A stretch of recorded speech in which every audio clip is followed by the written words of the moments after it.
Allah Subhanahu wa taala, ibadah-ibadah wajib kita yang kita laksanakan, ibadah-ibadah sunnah kita yang kita kerjakan, salat Idul Adha secara berjamaah yang kita lakukan, dan doa-doa kita semuanya, hajat-hajat kita semuanya mudah-mudahan diterima, dikabul dan ada dalam ridhonya Allah Subhanahu wa taala. Amin ya Allah ya rabbal alamin.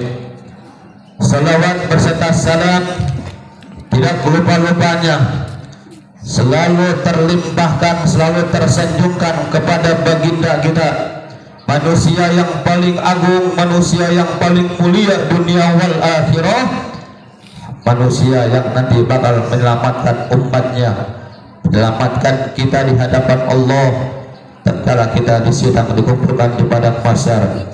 Kita hanya berharap pertolongan syafaatul uzma dari kanjeng Nabi besar Muhammad sallallahu alaihi wasallam. Tidak lupa dengan beserta keluarganya, para sahabatnya, para tabi'in, atba'ut tabi'in, dan pada kita selaku umatnya yang kita sangat berharap pertolongannya, syafaatnya Rasulullah sallallahu alaihi wasallam.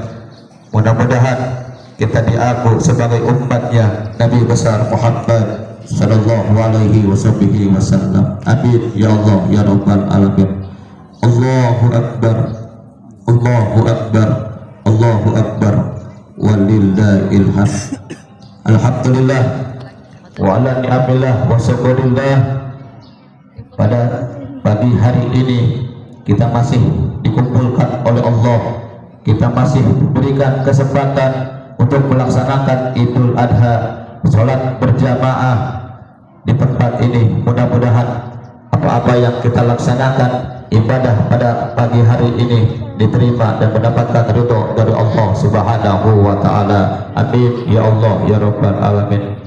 Kaum muslimin muslimat jamaah salat Idul Adha yang dirahmati dan yang dimuliakan oleh Allah Subhanahu wa taala, tidak disangka-sangka Allah Subhanahu wa taala kembali mempertemukan kita, yaitu di tempat yang insya Allah dimuliakan oleh Allah Subhanahu wa taala dalam hari raya Idul Adha, atau dalam istilah lainnya juga dikenal dengan udhiyah, yang artinya hewan yang disembelih pada hari Idul Adha.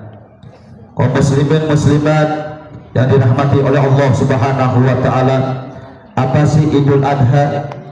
Idul Adha merupakan ibadah sembelihan hewan kurban yang kita laksanakan sebagai bentuk rasa syukur kita kepada Allah Subhanahu wa taala yang telah memberikan begitu banyak nikmat kepada hamba-Nya, kepada kita selaku umat Nabi Muhammad, kepada kita selaku hamba-Nya Allah, yang diawali dengan salat 2 rakaat yang telah kita kerjakan bersama-sama.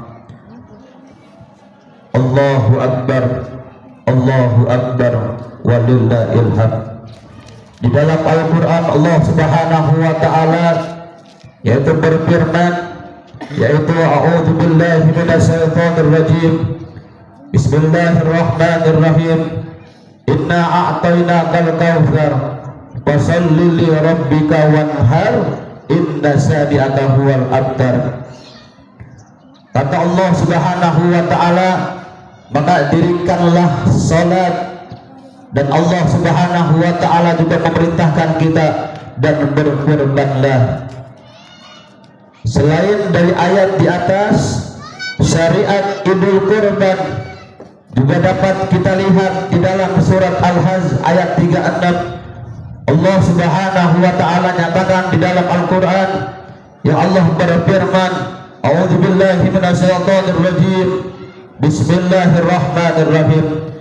Wal budda ja'alnaha lakum minas sa'airillah lakum biha khairu wazkuru ismallah 'alaiha sawaba fa idza wajabat junubuha wa kulu minha wa at'imul qani'a wal mu'tar kadzalika sakharnaha la'allakum tashkurun.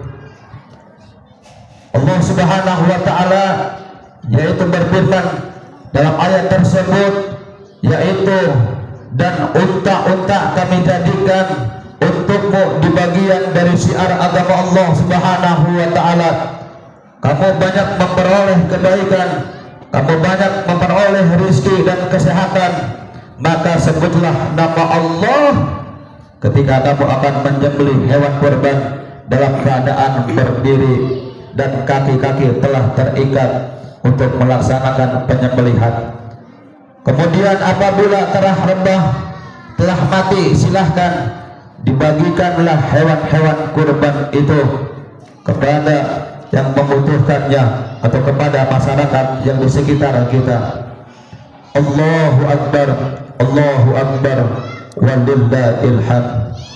Para hadirat yang dimuliakan oleh Allah Subhanahu wa taala, selain di dalam Al-Qur'an seperti yang disebutkan dua ayat yang di atas tata pelaksanaan ibadah kurban, juga didasari dengan hadisnya Rasulullah sallallahu alaihi wasallam.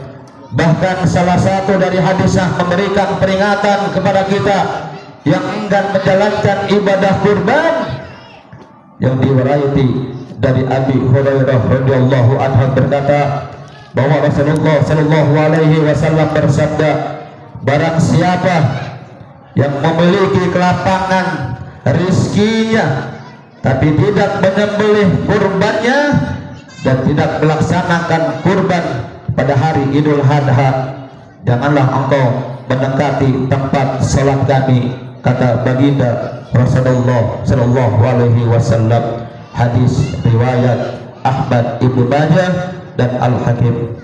Allahu Akbar, Allahu Akbar, Allahu Akbar, walillahil hamd. Kaum muslimin muslimat yang dirahmati dan dimuliakan oleh Allah Subhanahu wa taala, hadis di atas setidaknya memberikan sinyal yang menunjukkan kepada kita betapa pentingnya ibadah kurban yang kita laksanakan pada hari raya Idul Adha. Oleh karena itu, khatib mengajak kepada kita semuanya pada saat ini yang tidak mampu berkurban, maka setelah ini kita niatkan untuk berkurban pada tahun depan. Kita paksakan atau kita menabung untuk melaksanakan hewan kurban pada Idul Adha yang akan datang. Allah Subhanahu wa taala memerintahkan itu kepada kita semuanya. Dari Aisyah radhiyallahu anhu bahwa Rasulullah sallallahu alaihi wasallam, tidaklah seorang anak Adam melakukan pekerjaan yang paling dicintai oleh Allah Subhanahu wa taala pada hari nahar kecuali mengalirkan darah penyembelihan hewan kurban. Hewan itu nanti pada hari kiamat akan datang dengan tanduknya, yang tanduknya akan bersaksi di hadapan Allah Subhanahu wa taala. Rambut dan bulunya akan menjadi saksi di hadapan Allah Subhanahu wa taala, dan darah, setiap tetesan darah yang disembelih itu juga akan jadi saksi di hadapan Allah Subhanahu wa taala untuk diri kita. Nanti kita menghadap Allah di padang mahsyar di yaumil qiyamah. Hadis riwayat Tirmizi dan Ibnu Majah. Allahu Akbar, Allahu Akbar, walillahil hamd. Selain daripada itu, kaum muslimin muslimat yang dirahmati oleh Allah Subhanahu wa taala, ibadah kurban termasuk merupakan ibadah yang utama di sisi keutamaan